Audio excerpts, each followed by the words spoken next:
And we're live. Welcome to Pitch Perfect, presenting high stakes projects like a pro.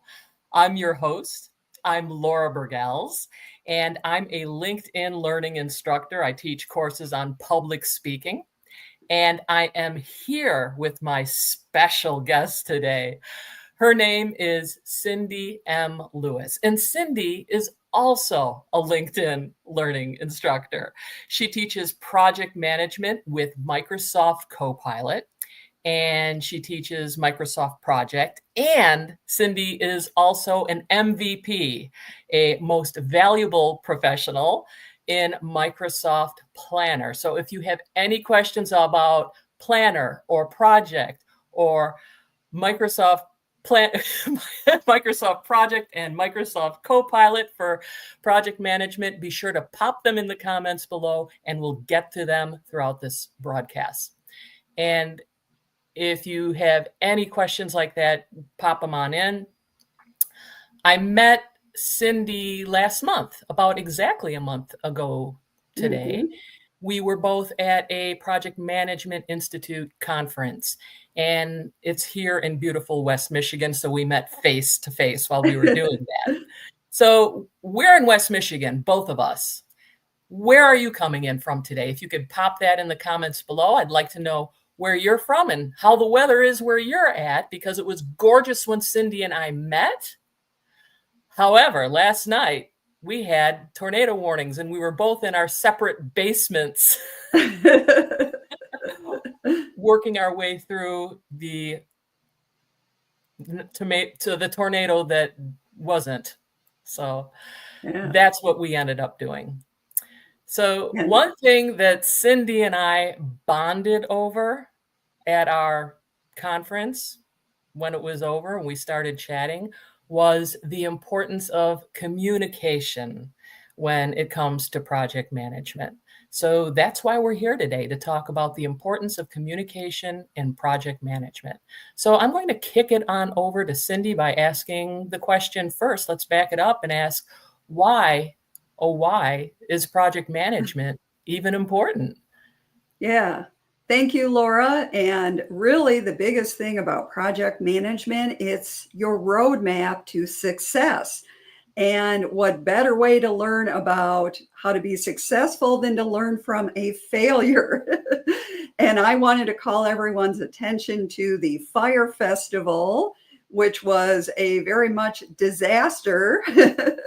Believe it or not, they tried to do it again, and it was supposed to happen this month. It has failed already. And we've even had another public event. The Baltimore Book Festival is another example of failure where project management was really needed to drive these events. And I'll go over to you, Laura. Maybe not everyone has heard of Fire Festival. Well, I'll ask in the comments below, has anybody heard of Fire Festival? If you haven't, it was a 2017 event that looked very disastrous. As a matter of fact, if you're a project manager, go to Netflix. They even did a documentary about what a project management failure the Fire Festival was. And what made it a failure was a lot of things, but basically, yeah, it came down to project management. They didn't provide for appropriate lodging or food or infrastructure. Permits weren't pulled. At the last minute, a lot of celebrities that were supposed to perform at the festival bailed out because things weren't being paid properly. They said, oh, the infrastructure isn't there for me to perform, or the people. So it was something. And yeah, so it was a huge failure. So what is going on with the Boston situation? I hadn't heard of that one. Something new. Evidently, they had a book festival and supposed to be a fantasy ball, and it sounds like it was a bunch of chairs and tables in a room and nothing was planned. So another example where a project manager would not have let this happen.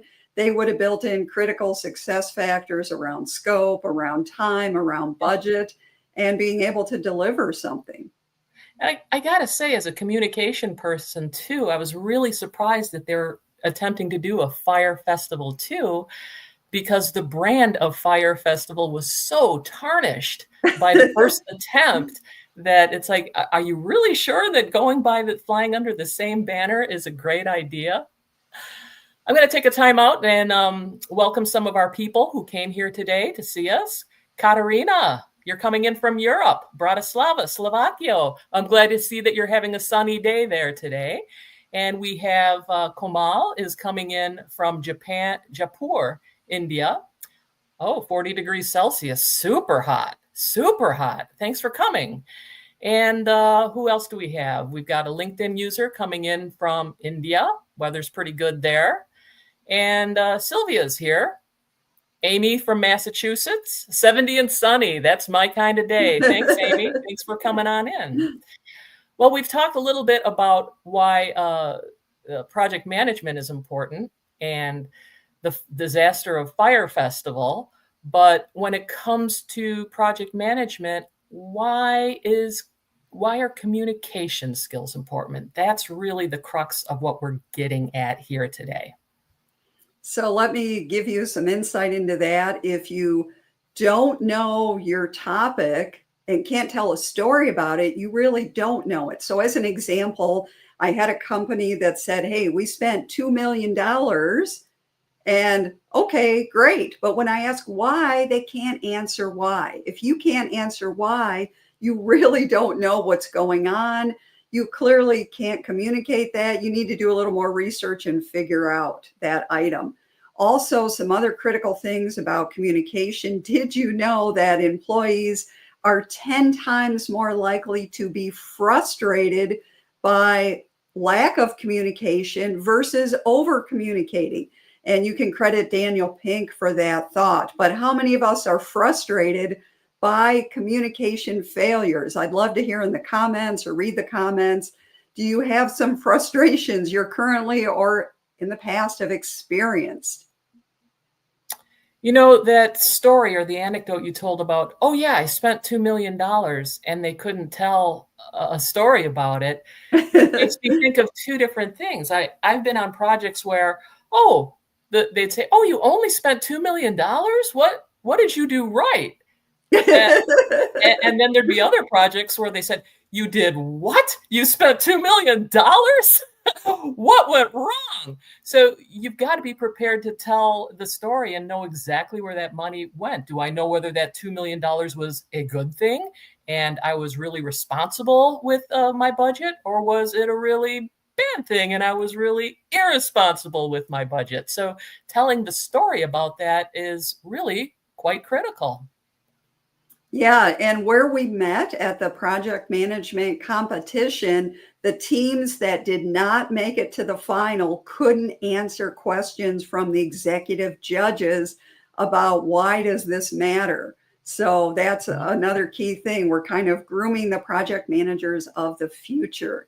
And I know, Laura, you and I talked about giving everyone takeaways. So we've got a couple to share. I'm going to share a few of my own. Feel free to jump in. So one thing I've seen is we waste time on email. So I kind of came up with a rule. If you email about the same topic 3 times, stop. Email is not your communication mode. Do another approach. Maybe have a meeting, maybe do a phone call. You're wasting time with obviously lack of understanding. The other thing that I've noticed in my own experience is I answer the same questions over and over and over again. Huge waste of time. Why not use a project management solution called a communication plan? So let me give you an example. Someone said, Cindy, when is that report coming out? And I used to answer that question over and over again. Now there's a plan that says it's coming out on Friday. Here's how it's coming out. It'll be PDF format. You can subscribe to it on email or it'll be posted on this site. So if you lay that out, you can just refer everyone to the communication plan and not waste time answering the same questions over and over and over again. And I don't know, what do you think about that idea, Laura? Yeah, I do something similar. I call it a strategic communication plan. And I like what you said too about the email going back and forth 3 times. Okay, we've got to stop. That's okay. I wouldn't call that a failure. It's an adjustment. you make a plan, a strategic plan for how you're going to communicate, and then sometimes it just doesn't come together perfectly right away. So your warning sign is when you see that email go back and forth, it's like, okay, there's something in the plan that isn't working. We can update that. All right. So that is your warning sign. So don't say, oh, I just totally failed because I went back and forth 3 times. It's like, okay, I did this. It's not only are we going to use another communication approach, we're going to put that approach in the plan so that it doesn't happen again in the future. I love that. Yeah. And something else I've kind of found out that's great when you're talking about a project or a phase in a project is if you can get a short list of, hey, this is what we're talking about with that item. It's on track. Okay, great. It's on track. It's at risk or it's high risk. Then everybody knows what's the next action we have to take. If it's high risk, okay, that's something we should address right now. On track, maybe let's not worry about it. Something else I just recently chatted with a customer about, they're like, well, you know what? We were 4 months behind on stuff that happened last month. I'm like, well, that's history. We could learn from history, but if you're trying to deliver the future, let's focus on the future. Don't focus on the history. Let's just keep going, get to the end, and then grab those lessons learned. But do you have any thoughts, Laura, about this? I'm just intrigued in what you're doing, and I'm afraid that I was listening or watching for comments just a little Oh, bit no more. worries. Let me add Okay. something else. I had people give me a list of tasks, and you might think this is funny. They Mhm. tag some tasks low priority, some medium, and some high. So guess what I did? Anything low priority, I just decided not to do. And they said, well, why is that? And I said, well, you tagged them low priority. They must not be that important. They said, oh, you know what? Let's never use low priority. So it was my understanding of priority and what they delivered. I said, we should have chatted about this. Another good takeaway, for our Yeah, group to kind of think about. that is that's gold right there. I had not thought about that, but sure. I often will do a red, yellow, green system when I'm Mhm. in my office about, okay, I am in situation red right now. Do not open that door and bother me. Yellow, Yes. yellow is like, oh, okay, I'm kind of busy. You can probably poke your head in. And, red is like, yeah, green is like, yeah, bother me. I don't care. So I do that red, yellow, green. But for project management, it is probably a bad idea to say, yeah, that's low priority, because then you'll have all sorts of people saying, oh, it's low priority. I'm just not going to do that. And in the agile methodology of project management, it goes on the backlog and maybe we never do it. So that's something else that happens. Oh boy, I hadn't really thought of that, but that is an important issue. I uh, I have to say, I don't think in a project plan or a crisis plan I have ever done low priority, because it always seems that in a crisis plan, everything that you put in the plan has some kind of priority. Um, but low, no, it's something that needs to be done. And I think your system of doing on track, at risk, high risk is a better way of putting those together.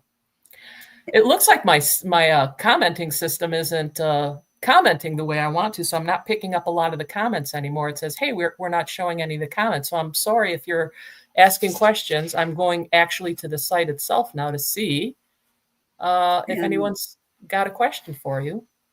I'll Nope. be sure to answer those afterwards if needed. Okay. Another little miscellaneous communication tip. So I've learned some of us work differently. Maybe some of us are morning people, some of us are night people, some of us are more about the cookies, some of us are more about, maybe something different, the coffee. I actually have kind of a secret list. Now, don't tell everyone this, but my secret list says here's the morning people, here's the night people. When there's a crisis, here's who's going to be thinking the best, be really creative with their ideas in morning. Here's who'll be a little more creative at night. So I sort of keep that to myself. I also keep track of what's your favorite, sweet item, dessert item, or things like that. If I'm able to see the person in person, say, hey, I want to thank you for your time. So I use a little bit of, get to know more about that person and what they like. I don't know if you use any of these crazy things, but I do. I'm old enough where I used to have a Rolodex and I used to make those comments in my Rolodex, but now of course that everything is online, I keep copious notes that I learned from my days of using Salesforce and other customer relations tools to put in things like that. That's what that is for, to say, do not hire this speaker for a morning presentation. I think that's one of my notes that I have. She's great in the afternoons. She's great in the evenings, but in the morning, she even confessed to me, it's just like, listen, don't do this to me again. This does strike me to another point about project management is just about every project manager says, I led a cross-functional team. That is the nature of project management. We are dealing with cross-functional teams. It's never just the engineering department or just the marketing department. It's a lot of different people. So when it comes to communication, understanding their preferences and what they like and how they operate is pretty important. Another thing that I would suggest for communication is knowing how to answer those questions, like you alluded to earlier, Cindy, that the students that didn't advance were the students that couldn't answer questions.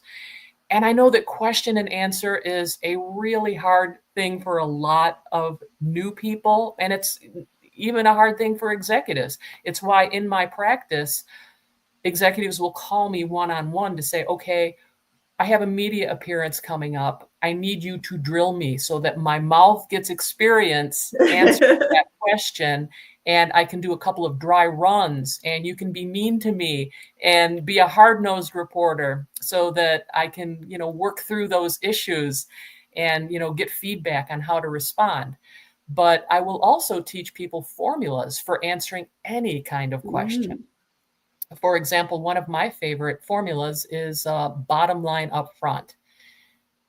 A problem that a lot of people and a lot of experts get into when they answer a question is they'll start telling a story about everything they know about that topic. When what the person who asked you the question wants to know the bottom line up front. All right. So whatever that question is, answer the question. That's your bottom line first up front. And then you can give one or two supporting examples. That's when you can get into your weird little story or one little story that illustrates the answer to that question. Like if somebody asks you, hey, what's the status of our sales plan in Europe, right? You can say, it's on track. And here are the reasons why it's on track. Give a couple of great reasons, maybe give a shout out to your team members about how they went up and beyond, above and beyond the call of duty, and then say, yeah, and thanks to our team, we're on track, and we suspect that we're going to stay on track for the next 2 months. And boom, you're not going through this whole thing. So yeah, that's bottom line up front, give an example, and then get out of there. So I have a tip for what I call new project managers, people that aren't that skilled in communicating. I say, you're about to present to an entire team. Have you thought of staging a planned question? And what I do is say, give someone that you really resonate with a question that they can ask that you know the answer to, and you're well rehearsed on that. And that way that gets it going. It makes it look like, oh, wow, you really do know your topic. Obviously have a few other questions in your mind you think would be asked, but it's easier when you know the first question coming up. That's what I've learned, but I don't know if that's useful for new people, if you like that idea. I do that too. I will, like, even for this event, I gave you my first question. Right. You knew that you could kick off and say, oh, this is not going to be a hard start of me saying, oh, she's going to send me a gotcha question right away. I will yes and you, as we say in the world of improv, and say, yes, I do that. And I also like to make sure that if it's a high stakes presentation, this is a really simple tip, but it's really effective, is to have a friendly face in the audience. Either plant that person or make sure that your colleague is sitting next to you and that your colleague is supporting you.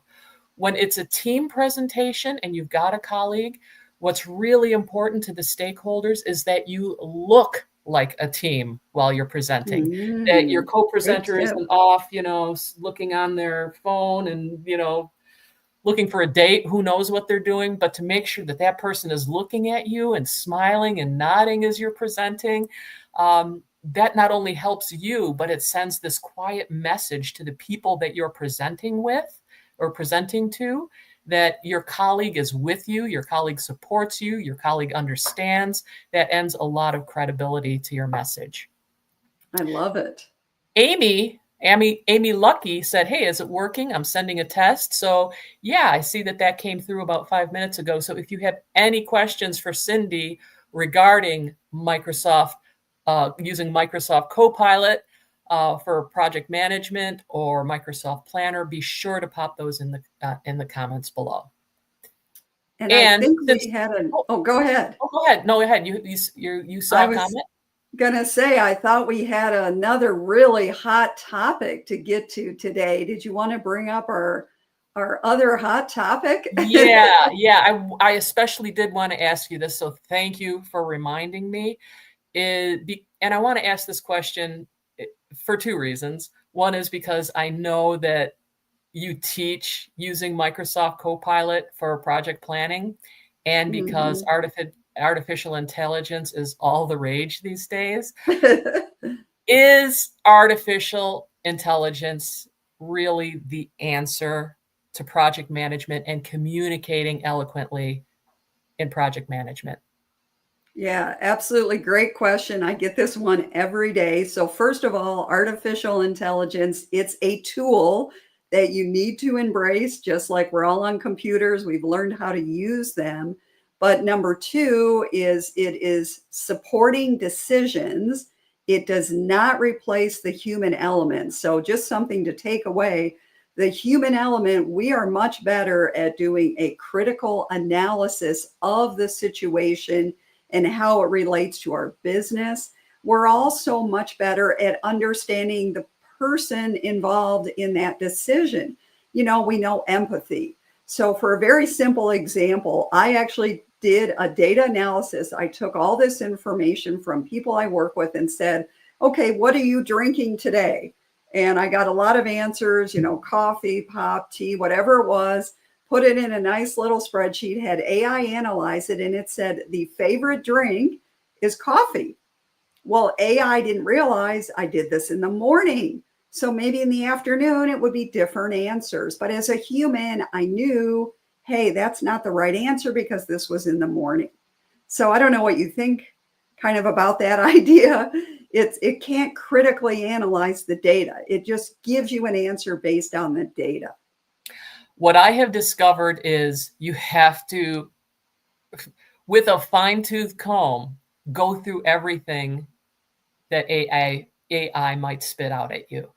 It frequently hallucinates, and True. that's an actual technical term where it just will say things that aren't true. And the thing that pops to my mind right away is I write for a toy company. So I said, hey, give me 10 fun facts about the month of May that a little kid might enjoy. So I might think that it would give me facts like, well, Mother's Day is in May. A little kid might like that. Or that May Day is a day that you give flowers to your mother or leave flowers on people's doorsteps. So I was looking for fun facts, right?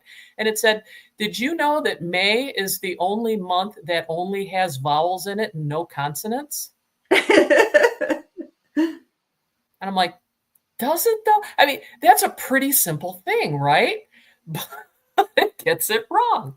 So I would strongly suggest that you fine-tooth comb just about everything that AI spits out at you. Absolutely. This is great. And something else that I really want to tell people is AI can evaluate tons of data for you. So I have a customer that said, Cindy, we have some unhappy customers. We want you to help us. And I said, are you sure the customers are unhappy? So we sent out a survey again, did an AI analysis, and AI said, the data shows you don't have unhappy customers. They're unhappy with a form you're making them fill out. Let's fix that form. So AI can give you that insight into something you might have totally ignored because you have your own perception of the situation. So that's where AI can come in. Also, AI is to help you be lazy. Can AI automate something that would take you hours to do? So those are just some great takeaways I wanted to share. And my takeaway with AI too is it is certainly a great tool, right? It gives us a lot of answers, and we do have to look at it more critically to make sure that it's not hallucinating and to really double check that its sources and answers and so forth. But when it comes to human connection, one thing that's even more important in this burgeoning age of AI is that we learn to speak spontaneously. A lot of us look for our answers and we'll type it in. But like you said, those students that didn't advance were the ones who couldn't answer questions on the fly. You need to know how to spontaneously answer without turning to AI. You need to do that research ahead of time. Make sure you form a cogent response, that you can tell it clearly. Use AI to do some research, use it for the brainstorming, but nothing is going to stop you from this in the moment live experience of answering a question with grace and elegance. Did we get any questions? It doesn't look like we got any questions here, other than Beatrix wanted to tell me that May Day is not for flowers to mothers, but that's what I always did when I was a little kid. I would gather wildflowers and I would leave them on May 1st on the doorstep and ring a doorbell and then leave. And I always had to do that for my mother and for different neighbors and so forth so that they could have flowers. So that was my May Day story. And I want to, I guess, end with where our time is wrapping up here. I want to ask you a really quick question about, this is pretty sad because it's a big question, but what is Microsoft doing with regard to project management? So let me kind of answer that very quickly. So they have had a lot of different scheduling tools. Yeah. And if you've used Microsoft Project Desktop, that tool's been around for 41 years. They're not getting rid of it. And they've got enterprise solutions, but they're going kind of a new approach. And the approach is everyone starts with an idea that becomes a plan, that becomes a project. Everyone is doing project management, and they have learned through all their different to-do lists that we need to give people the simplest way to get going forward. It is currently called Planner, and that is taking a to-do list one step further with collaborating with a team. So they believe ideas from a task list turn into a plan, turn into a project with collaboration. And they're integrating all their tools for real-time updates. Doesn't matter if you're on a Mac or Windows machine, and collaboration. And obviously AI is a piece of all their new tools going forward, like Copilot. Well, that's hot news. Yes. Something definitely that project managers will need to know about. Or like we always know with project management, there is something new to learn every single day. Every single day. Well, thank you for having me. This has been a lot of fun. Maybe we'll do this again. Yeah, I see our time is coming to a close. We only have one more minute to go. So I want to thank you in the audience for joining us today. And be sure to follow Cindy Lewis, Cindy M. Lewis, on LinkedIn, and to take her classes in project management on LinkedIn. She has a number of them, and you can earn a PDU, or a professional development unit, towards your PMP, or your project management professional certification. And believe it or not, because communication is so important to project management, you can even get a PDU for taking my public speaking courses as well. So I want to thank you for coming. Thank you for watching. Bye now.